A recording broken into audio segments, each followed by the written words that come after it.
Quero convidá-los a abrirem suas Bíblias, Evangelho de Marcos. Frio aí, Manuelzinho? Ei, friozinho bom, hein? Marcos, capítulo 3. Giba e Maurinha com a gente de manhã, que delícia. Tá bonito, hein, Giba? Marcos, capítulo 3, a partir do verso 20. Um trecho em que Simone, Edu aí, um trecho muito interessante, instigante, é aquele trecho em que Jesus ele vai falar sobre aquele pecado que não há perdão, a blasfêmia contra o Espírito Santo.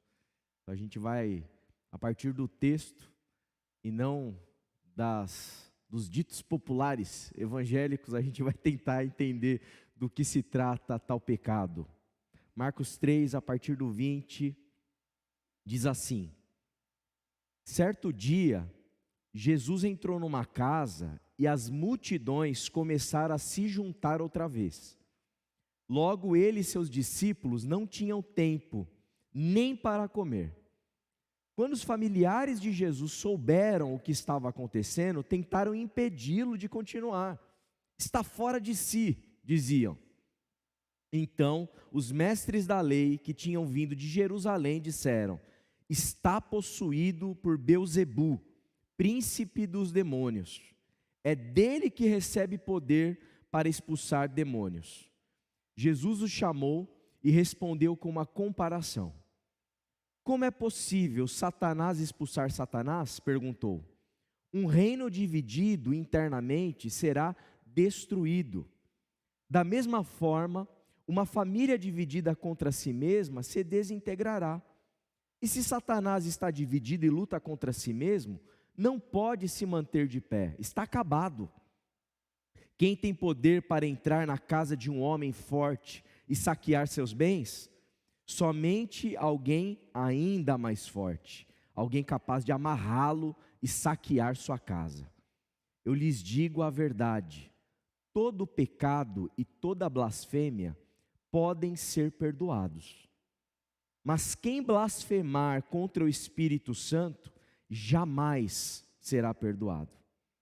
Esse é um pecado com consequências eternas. Ele disse isso porque afirmavam: está possuído por um espírito impuro. Te convidar a orar comigo mais essa manhã. Pai amado, Pai querido, estamos novamente mais uma manhã diante das Tuas palavras, diante do Teu Evangelho, e como igreja nós clamamos e pedimos a iluminação do Teu Espírito, para que possamos compreender as Escrituras, Senhor. Nos ajuda a enxergar como o Senhor enxerga, a perceber como o Senhor percebe, a discernir como o Senhor é capaz de discernir. Nos ajuda, Pai. É o que nós te pedimos humildemente, em nome de Jesus. Amém, amém e amém.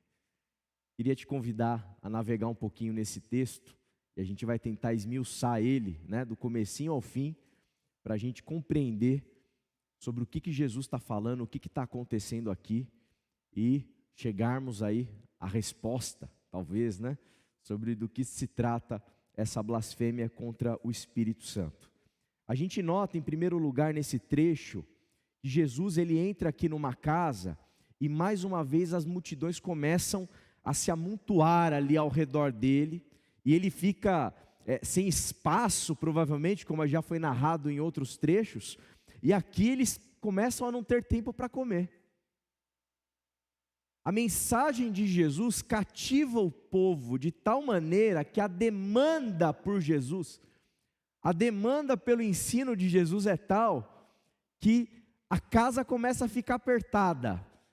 E o tempo começa a ficar apertado porque eles não têm realmente tempo de sobra, porque é tanto ensino, é tanta palavra, é tanto partilhar da graça divina ali com todos que estão ao redor, que eles começam a ficar sem tempo e sem tempo para comer, inclusive. Aí logo acontece uma coisa interessante: os familiares de Jesus, Os familiares de Jesus, provavelmente a mãe dele, talvez os irmãos dele, quem sabe os primos dele, o pessoal de Nazaré, que estava a 30 quilômetros mais ou menos daqui, eles começam a receber as notícias, começam a perceber o que está acontecendo com o parente deles, e eles dizem o seguinte: olha, Jesus pirou, Jesus enlouqueceu, Jesus está fora de si.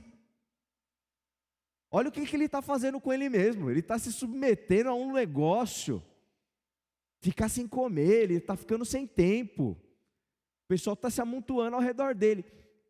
E as notícias que os familiares deles, de Jesus, recebem, elas fazem um eco àquilo que está sendo dito e compartilhado pelos mestres da lei, por aqueles que são os profissionais ali da fé. E eles compram essa narrativa, né? A palavra narrativa tá muito comum, né? Eles compram essa história e eles vão e embarcam nessa e falam assim: ó, Jesus está fora de si. Retoma o juízo, Jesus. Segue o jogo do jeito que tá acontecendo. Não inventa moda, Jesus. Para de fazer esses negócios diferentes que você faz. Para de agir diferente do jeito. A gente é judeu. A gente tem a nossa tradição.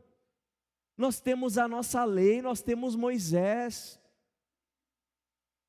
Nós temos tudo formatado, tudo preparado, tudo certinho. Para que você fica inventando moda aí? Esse modismo, essa coisa diferente, está fora de si, fora de si. E aí o texto continua dizendo que, então os mestres da lei, que tinham vindo de Jerusalém, disseram: ele não somente está fora de si, ele está possuído por Beelzebu, que é tido aqui como o príncipe dos demônios. Ele não somente está fora de si, mas ele está sendo um instrumento de Satanás. Ele está sendo um instrumento do diabo. Porque ele não prega. Jesus não, presta atenção nisso. Jesus não prega como os sacerdotes pregam. Jesus não ensina como os rabis da época ensinam.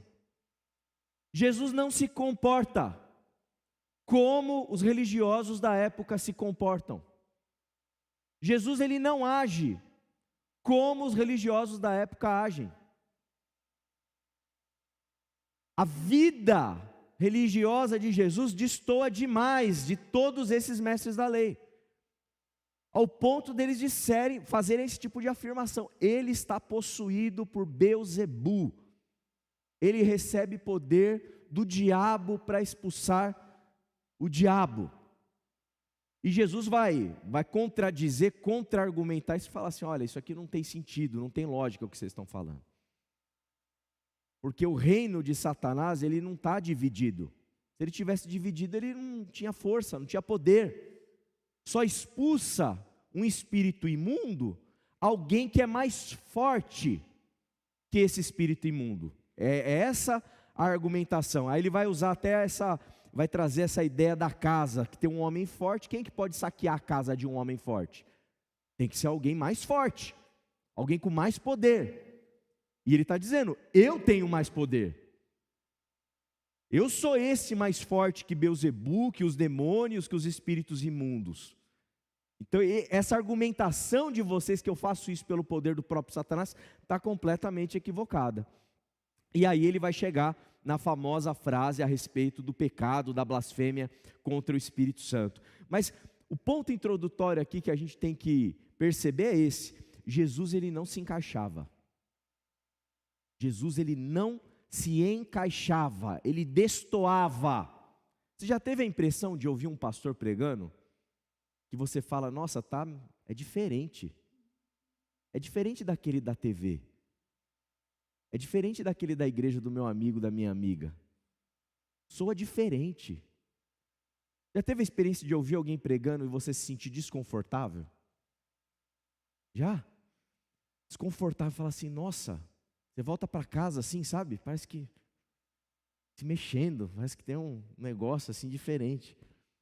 Já teve a impressão que você sai de um culto, sai de uma celebração, e você escuta uma palavra que ela não é que ela não te traz paz, mas ela te gera desconforto. Desconforto, ela te tira da zona de conforto, ela te tira da mesmice, ela te tira da obviedade, ela te tira daquilo que você está acostumado a ouvir há 40 anos. Então, Jesus fez isso. Jesus fez isso. E esses mestres da lei, a família dele comprou essa ideia de que está louco, enlouqueceu, está fora de si, está possuído por Belzebu. O que significa a blasfêmia contra o Espírito Santo? A blasfêmia contra o Espírito Santo é atribuir ao diabo uma obra que é de Deus. Isso é blasfêmia contra o Espírito Santo. E o problema e a questão aqui é justamente esse desencaixe de Jesus. Porque Jesus é de Deus, amém? Acho que não temos dúvidas a respeito disso. Jesus é de Deus, Ele é o Filho de Deus, Ele é o Messias. Ele é aquele que veio nos salvar, Ele é aquele que é a exata expressão de Deus, a gente enxerga em Jesus. Só que como Ele não se encaixava no sistema, o sistema olhava para Ele, desconfortável com Ele, com o ensinamento dEle, com o jeito dEle, com a maneira dEle de ser, com a maneira dEle de viver, e dizer isso é obra do diabo. Ou então, para a gente trazer para umas expressões que a gente falaria, isso não é de Deus não. Sabe, Jesus estaria pregando, aí o irmão ia sair aqui assim da igreja em que Jesus está pregando, e ia comentar com o outro e falar assim, você viu a pregação do Jesus aí? Esquisita, hein? Esquisita. É uma coisa estranha esse negócio aí. Entende? Só que eles foram ainda além da desconfiança e falaram, isso aí é obra do diabo. É obra do diabo. Irmãos, o texto, ele está a 2000 anos, a mais de 2000 anos de distância de nós, tá certo?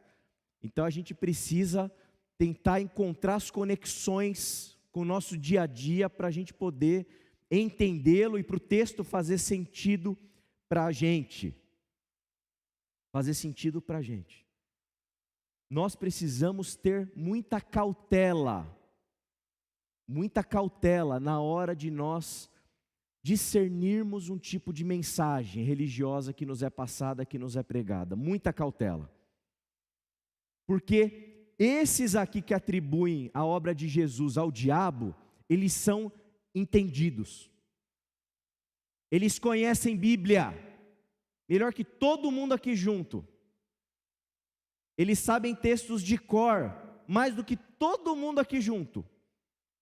Eles conhecem as interpretações possíveis da lei melhor que todo mundo aqui junto. E todo o conhecimento bíblico, todo o conhecimento teológico, todo o conhecimento adquirido por esses homens desde os 12 anos de idade, não foram suficientes para eles terem um discernimento adequado a respeito de quem era Jesus e do que ele estava pregando. E eles se confundiram. Então, meu irmão e minha irmã, não acho que nós aqui não vamos nos confundir. Não achem que está fácil, que está tranquilo. Está tranquilo que está favorável, como diz a música. Não está tranquilo e não está favorável para a gente. É fácil a gente se perder. É fácil a gente discernir errado. É fácil a gente atribuir ao diabo uma obra que é de Deus. E Jesus está dizendo assim, cuidado, cautela. Porque quando você diz que a obra de Deus, quem está fazendo é Belzebu, isso é blasfêmia contra o Espírito Santo. E desde já, obviamente, quero te apaziguar aqui, blasfêmia contra o Espírito Santo, Jesus está em tom de alerta para com esses mestres religiosos. Alerta. Essa blasfêmia contra o Espírito Santo nos parece um pecado tal que exige daquele que o peca um nível de consciência muito grande. E não me parece que nem mesmo esses mestres da lei eles têm a consciência do que eles estão falando. Mas nós estamos lendo o texto. talvez a exigência em relação a nós seja maior ou tão grande quanto esses homens aqui.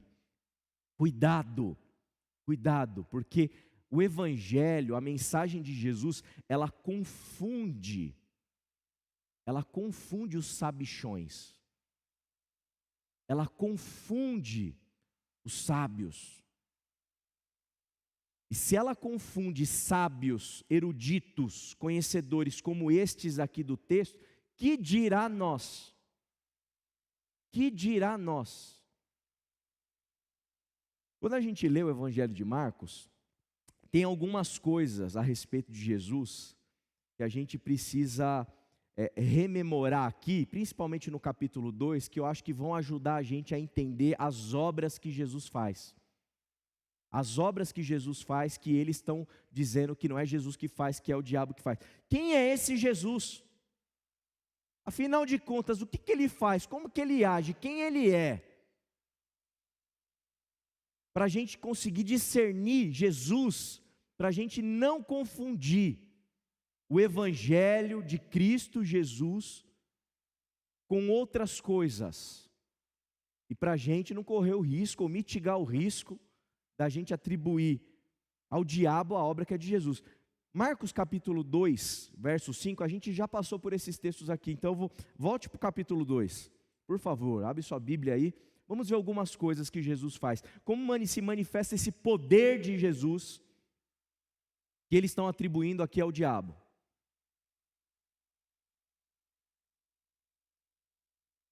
Marcos capítulo 2, verso 5, Jesus diz, o texto diz, o evangelista, ao ver a fé que eles tinham, Jesus disse ao paralítico, lembram do paralítico do capítulo 2 que Jesus curou? Ele curou ele, mas olha o que ele diz também, filho, seus pecados estão perdoados. Seus pecados estão perdoados. O poder de Jesus se manifesta no perdão. O poder de Jesus se manifesta na graça que perdoa. O poder de Jesus se manifesta na misericórdia que nos alcança. Meu irmão e minha irmã, eu anuncio aqui sem medo de ser feliz, sem medo de ser feliz. Eu não faço ideia do seu pecado, o quão horroroso ele é, o quão perturbador ele é, o quão envergonhado você se encontra, mas eu te anuncio aqui um Deus que te perdoa. Há perdão da parte de Jesus. A graça da parte de Jesus, a misericórdia da parte de Jesus sobre a tua vida. Não importa o teu pecado, o tamanho do teu pecado, Jesus está olhando para além do teu pecado, Ele está olhando para a tua verdadeira identidade, para o teu verdadeiro eu, que talvez nem você saiba quem é. E esse amor furioso da parte de Deus te perdoa gratuitamente. Gratuitamente. O que eu tenho que fazer para ser salvo, pastor? O que eu tenho que fazer para ser perdoado? Você não tem que fazer nada. Você tem que só se abrir e mergulhar nessa graça. Mergulhar no amor divino. Não tem troca, não tem barganha. Não tem nada. Você não precisa de um pastor super poderoso para isso. Você não precisa de uma igreja super poderosa para isso. Você precisa da graça divina, você precisa ter uma experiência de Deus, e receber esse amor imerecido, sobre a tua vida, como Ele manifestou assim, para esse paralítico, seus pecados estão perdoados, não tem razonete de créditos e débitos, para quem é da contabilidade, esse razonete ele foi extirpado, ele acabou, ele foi eliminado. Pastor, está tão fácil assim? É, meu irmão e minha irmã, é fácil assim. É fácil assim, porque isso vem de Deus, não vem de nós. Para que nenhum homem se glorie, diz apóstolo Paulo, não é por obras, é pela graça. Serjão, perdoado, meu irmão. Maura, está perdoada. Claudomir está perdoado. Constância está perdoada. Estamos perdoados em Cristo Jesus. É isso. Ah, a graça está muito fácil. Cuidado. Cuidado. Daí para você começar a falar que essa mensagem, que essa pregação é do diabo, cuidado. Esse é o poder de Deus. Não é o poder do André, não é o poder do César, do Medeiros, do Claudomir, do Luan. Esse é o poder de Deus. Esse é o Evangelho. Um pouco adiante, 23, 28 do capítulo 2, ele diz que um sábado, enquanto Jesus caminhava pelos campos de cereal, você se lembra, também já foi pregado aqui, seus discípulos começaram a colher espigas. Olha lá Jesus caminhando com os discípulos, os caras começam a colher espiga para quê? Comer, certo? Estavam lá colhendo espigas. Os fariseus lhe perguntaram, por que seus discípulos desobedecem à lei, colhendo cereal no sábado? Jesus respondeu, vocês não leram as escrituras? Olha o que Davi fez quando ele estava junto dos seus companheiros e tiveram fome, vocês não leram? Ele entrou na casa de Deus, nos dias em que Abiatar era sumo sacerdote, tá certo? Ele entrou no tabernáculo ali, o lugar mais santo, o lugar da presença de Deus. Davi e os seus amigos ali, os seus companheiros. Comeu os pães sagrados, que só os sacerdotes tinham permissão para comer, e os deu aos seus companheiros. Então Jesus disse, o sábado foi feito por causa do homem, e não o homem por causa do sábado. Portanto, o Filho do homem é Senhor até mesmo do sábado. Jesus, embaçado. É embaçado. Ele recupera o Davizinho lá, né? O Davizão, né? Davi estava com fome, ele e seus amigos. Davi, ele está lá na antiga aliança, né? Ele está muito antes de Jesus. Mas acho que ele teve uma iluminação do Espírito, um discernimento da graça divina, ao ponto de entender que, eu estou com fome, meus companheiros estão com fome, tem os pães da presença aqui, é esse mesmo.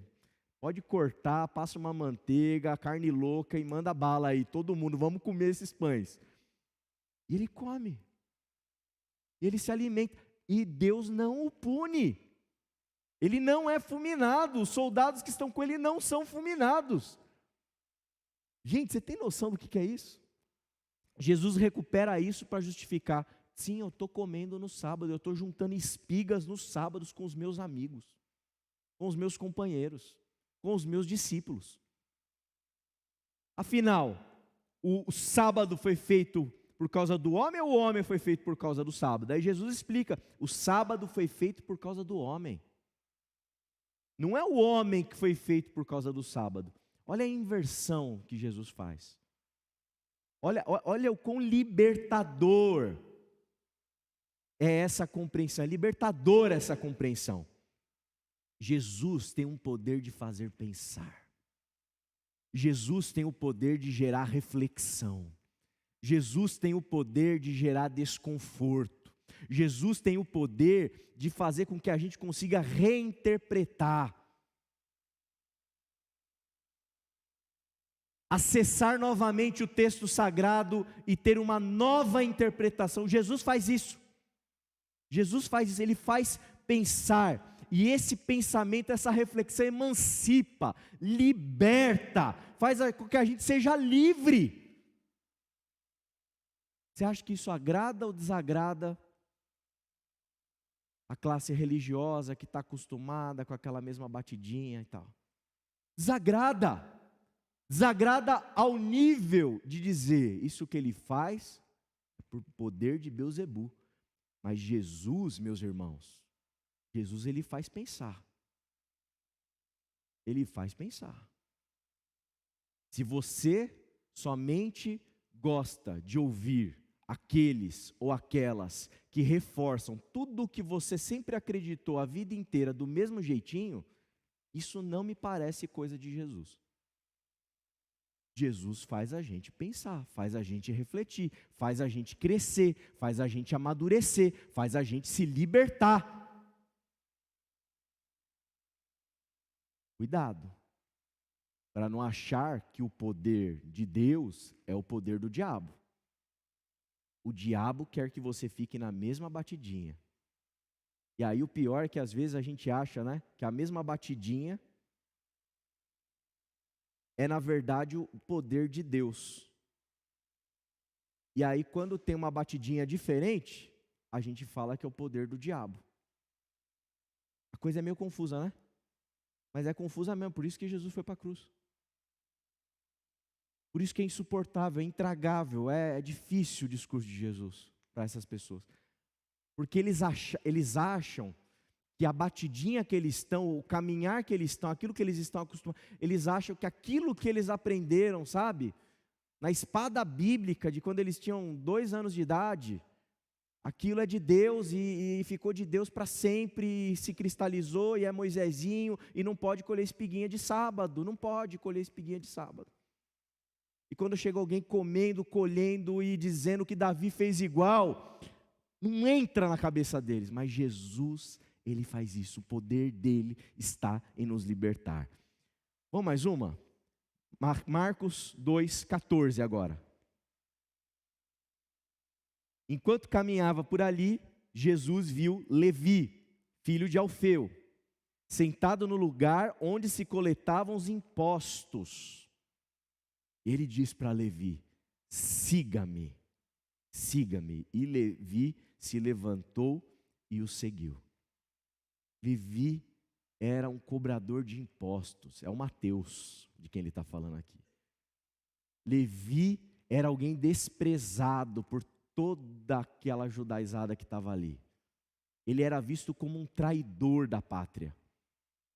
E Jesus, o poder de Jesus se manifesta na hora que ele olha para o pior do pior, ele olha no olho do Levi e fala para ele: siga-me, siga-me, você vai ser o meu discípulo.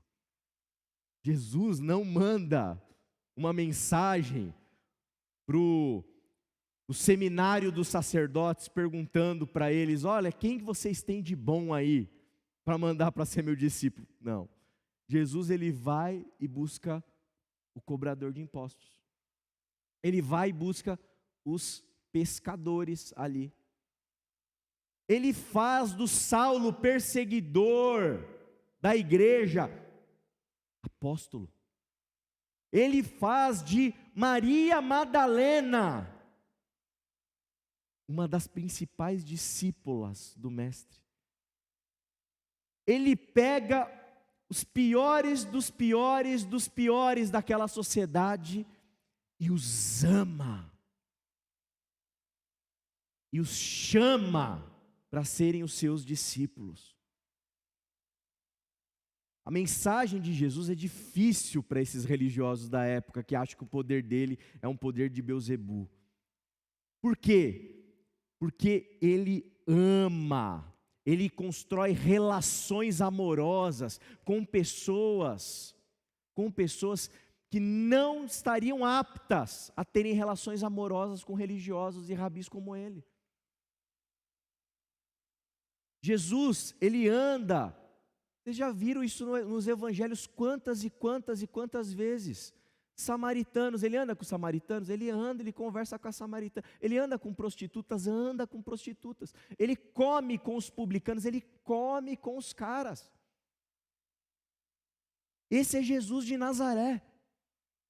E aí a família dele vira para ele e fala assim: filho, você está louco, filho? Acorda, filho, olha o que você está fazendo. Ô primo, ô irmão, você está louco? Isso é loucura, os caras vão te matar, sai dessa. Volta para a zona de conforto. Que caminho que Jesus escolhe? Ouvir os familiares? Não. Ouvir os mestres da lei? Não. Ele permanece no caminho, e esse caminho o leva à cruz do Calvário, por amor a todos nós. Por amor a todos nós. 2 recados para essa mensagem, para você voltar para casa pensando. Em primeiro lugar, cuidado com o seu julgamento. Cuidado com o teu julgamento. Cuidado para falar que uma coisa não é de Deus, quando você não tem certeza. Cuidado. Às vezes, a pessoa para quem você está apontando o dedo, julgando de maneira tão categórica, ela é uma pessoa que tem um coração. É um discípulo, é uma discípula de Jesus, que Jesus ama tanto. Está trabalhando, está servindo, está fazendo, está pregando, está se dedicando, está ficando com a perna cansada de trabalhar. Está entrando cedo, está saindo tarde, não está recebendo nada e está tirando do bolso. E você está torcendo o nariz falando que não é de Deus. Cuidado. Cuidado. Tua casa vai cair, meu irmão. Tua casa vai cair, minha irmã. Eu espero que se porventura haja isso, que haja ingenuidade suficiente para não ter consciência, para não chegar nesse ponto aqui dessa blasfêmia com o Espírito. Porque quem fala que é do diabo uma obra que é de Deus, lascou. Lascou, lascou. Cuidado com o seu julgamento, cuidado com a sua análise, cuidado, muita cautela, muita cautela. Esse é o primeiro ponto. Segunda aplicação aqui para a gente, voltar para casa, na verdade para o IBQ Educação aqui, voltar e ir pensando. Nós precisamos nos desencaixar. Nós precisamos nos desencaixar. Seria muito bom, não sei se já aconteceu com você, comigo já. Sabe aquela pessoa da sua família, às vezes, que quer o seu bem, não quer o seu mal, ela quer o seu bem. E ela fala assim: André, não vai por esse caminho. André, não ande com essas pessoas. André, não tenha esses amigos. André, não pregue o que você pregou. André, cuidado com isso, você está fora de si. Esse tipo de afirmação a respeito de nós, não necessariamente é uma coisa ruim, quando a gente pensa à luz do Evangelho. Não necessariamente é uma coisa ruim, quando a gente pensa à luz do Evangelho. Pode ser justamente aquilo que está atestando que a gente está num caminho certo.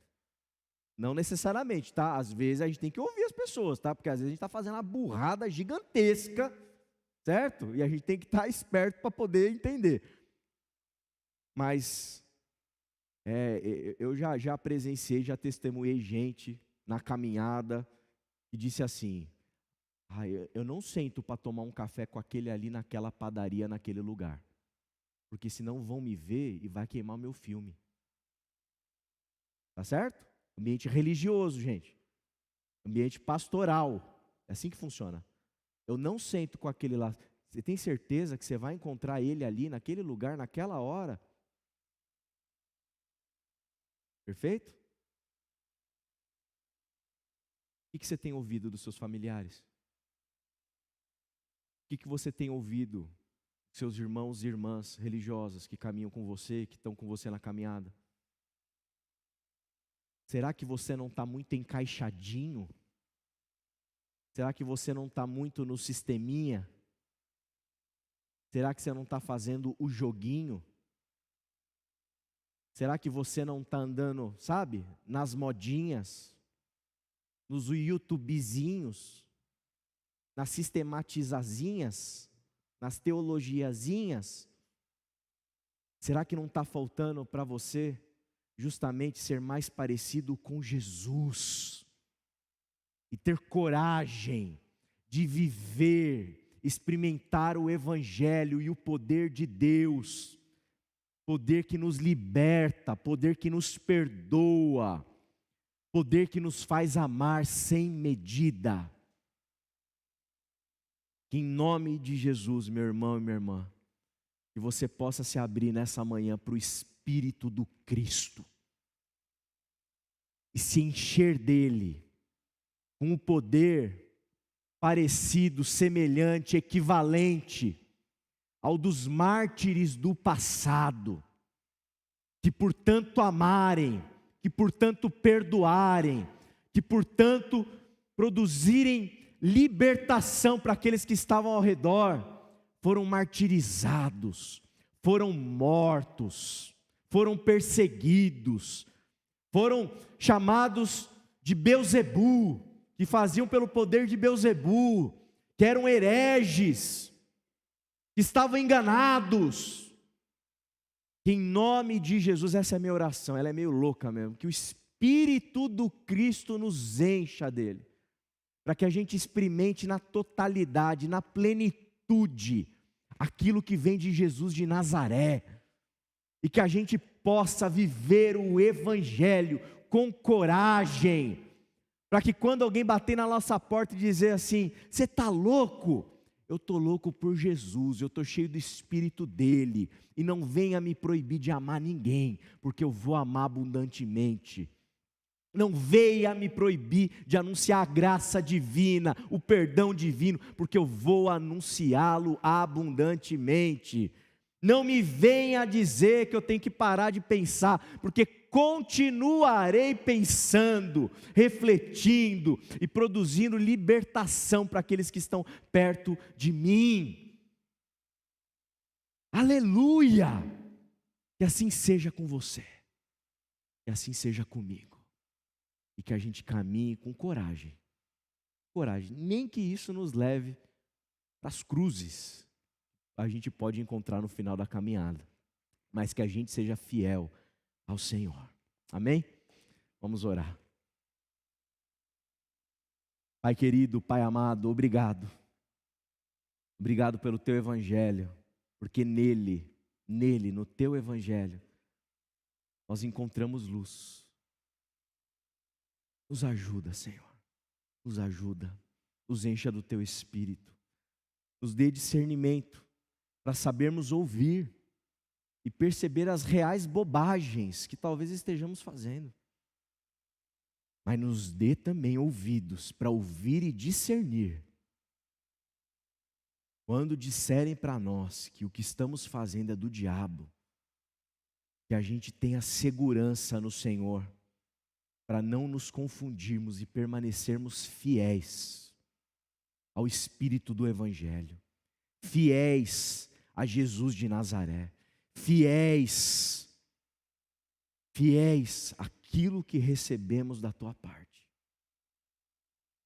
Nos dê também como igreja muita cautela, nos dê muita cautela, Senhor, para que a gente não incorra nesse tipo de abominação que o Senhor nos alerta, Pai.